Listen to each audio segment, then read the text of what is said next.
Assalamualaikum, hai semua viewers. Okey, hari ni Kak Zaida nak share resepi ayam pedas manis Banjar. Masuk aja sebab itu dah tak payah goreng lagi dah.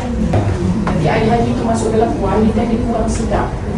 Okey, kita panaskan minyak di kuali ataupun di periuk. Saya masak betul-betul ikut resepi 1 ekor. So kita nak tumis bawang yang kita dah iris ni tadi atau kita dah mayang. Kemudian kita masuk ni serai, daun salam, daun limau dan lengkuas. Tumis sampai dia naik bau. Okey, sementara nak tunggu dia jadi ataupun dia naik bau, kita nak kisar puan. Kita nak kisar bawang besar, buah keras. Buah keras ni kalau dapat puan sangai dulu. Sangai tahu kan? Goreng tanpa minyak supaya dia ada bau wangi sikit. Supaya minyak dia pun cepat keluar. Ya, halia dan bawang putih bersama dengan lada merah. Kalau puan dekat rumah, puan guna cili kering kan? Masuk sekali cili kering. Kisar Kak Zaida sebab cili kering saya memang dah ada yang dah siap dikisar, so saya tak perlu kisar lagi lah. Cuma kalau Kak Zaida okey, ini kita tumis sampai dia jadi macam ni puan. Jangan garing sangat ya. Setakat dia ada coklat-coklat dekat ujung. Okey, kita nak masuk yang kita kisar. Kita tumis sampai dia garing atau sampai dia pecah minyak puan. Okey, kita nak masukkan tadi kan kunyit saya tak letak. Saya masukkan kunyit sekarang. Dan saya nak masukkan lada. Lada ni, kalau puan tadi dekat rumah kan puan kisar sekali ya. Kalau tak macam ni, saya masukkan ladanya kemudian. Dan kita tumis sampai dia betul-betul masak. Kalau orang yang pandai masak, dia tak payah tengok. Dari bau dia dah tahu benda tu dah jadi, dah siap untuk kita tambah benda lain. Ya, bau dia kena ada puan. Okay, kita tumis sampai dia pecah minyak ya. Okay, saya nak masukkan air dalam blender ni. Kemudian kita masukkan air asam jawa. Lauk ni dia tak ada santan ya. Dia lemak dia datang daripada buah keras. Kalau puan nak letak santan, dia jadi lauk lain.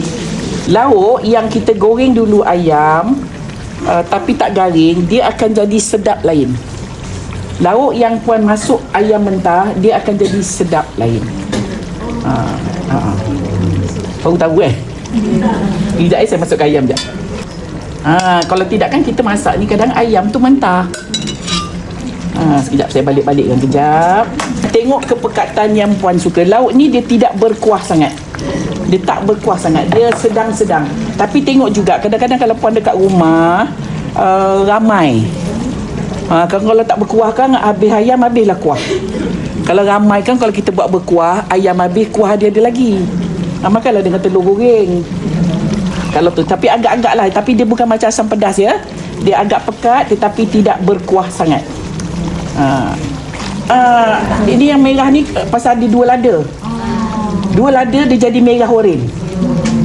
Sebab ada lada hidup.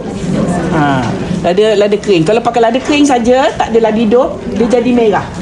Dia tidak ada warna macam oren macam ni. Ni. Ini lada hidup ni yang buat dia color ni ya. Okey, kita balik-balik sekejap nak bagi ayam tu meresap sikit dengan kuahnya. Selalu Kak Zaida letak garam dulu. Tak buat garam. Saya buat garam ya. So kita tengok dulu nanti rasa dia macam mana.